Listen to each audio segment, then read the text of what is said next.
You just watched my LUSH video, right? Or earlier in the week, right? Answer is yes? Okay, now let's talk about why I shop at LUSH. Because you know I love it, you know I'm kind of addicted. It's an addiction that I don't need to give up. Don't try to do anything for me. There are a couple components. And I wrote this down because I get a little passionate about these things, a little bit worked up. If I get too worked up, I'm taking off my sweater. If I can even think that far, who knows? If I get too worked up, I'll keep my sweater on and just get sweaty. I forgot to put on deodorant. Okay, well, we'll see what happens. I already am getting a little bit worked up about getting worked up. So I just took a shower because I'm just filming this after my LUSH haul video. So don't judge me, please. If my hair is shiny, watch my other video to know why.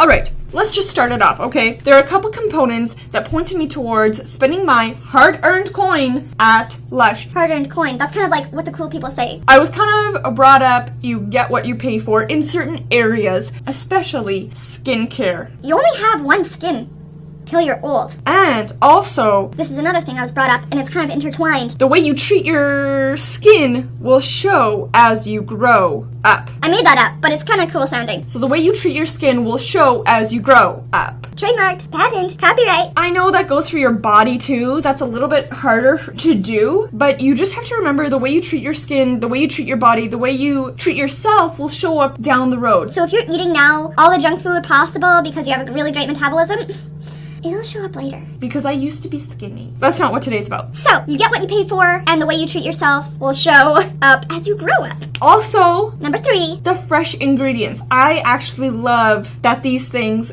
go bad. Like the coffee mask I got will go bad in January. That's kind of annoying. I wouldn't expect that from a different mask that I would buy at so-and-so's. That was a hard name to think of. But I actually love that they go bad because that means that those ingredients are real and that they're fresh. Kind of related. Number 4, they're also natural products. You don't have to worry about preservatives being on your skin, in your hair. My eyebrows are looking sad, I know. You don't have to worry about those chemicals and those preservatives being absorbed into your skin because your skin is very absorbative. It's just something I don't want to have to worry about, and you don't at LUSH.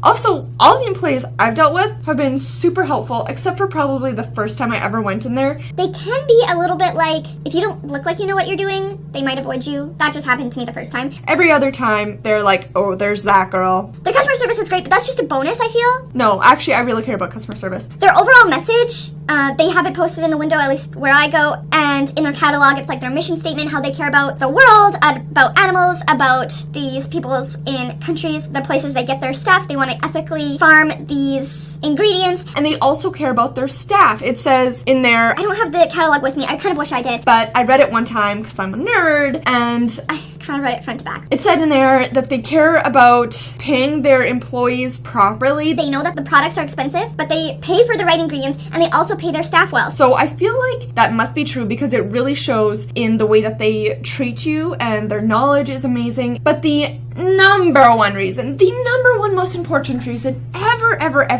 If you know me, it's so obvious. Probably if you don't know me, it's super obvious already. you probably know, they are fighting animal testing. And they do not test on animals. Anything. And there's so many vegan products there too. Like, I think that's super cool. But the animal testing is my biggest thing ever. And that kind of leads me to my next part, which is a surprising amount of people So many people. have asked me, what is animal testing? You're testing out this volume boosting shampoo on a bunny. Does it make its hair fluffy? No, that's not it, okay? Read the warning labels on your products as kind of a hint as to what goes on. Oh, it says do not swallow. Well, they force animals to swallow these things to test how they react. Do not put in your eyes. Rinse out in your eyes immediately. It'll cause your eyes to be irritated because it caused those animals' eyes to be irritated. Do not leave on skin for longer than 20 minutes. Some things with harsh chemicals in there have those kinds of warnings. That's because they've been tested on animals. They've had to have these products on their skin for extended periods of time, in their eyes, in their bodies. It's just so much more than you think. This is kind of the PG version because I myself know about animal testing, but I really keep myself sheltered because it's really too... I don't want to say it's too much because that's extremely selfish. It's a lot to handle if you really, really want to know what goes on. So my advice to you is if you're curious... And you don't want to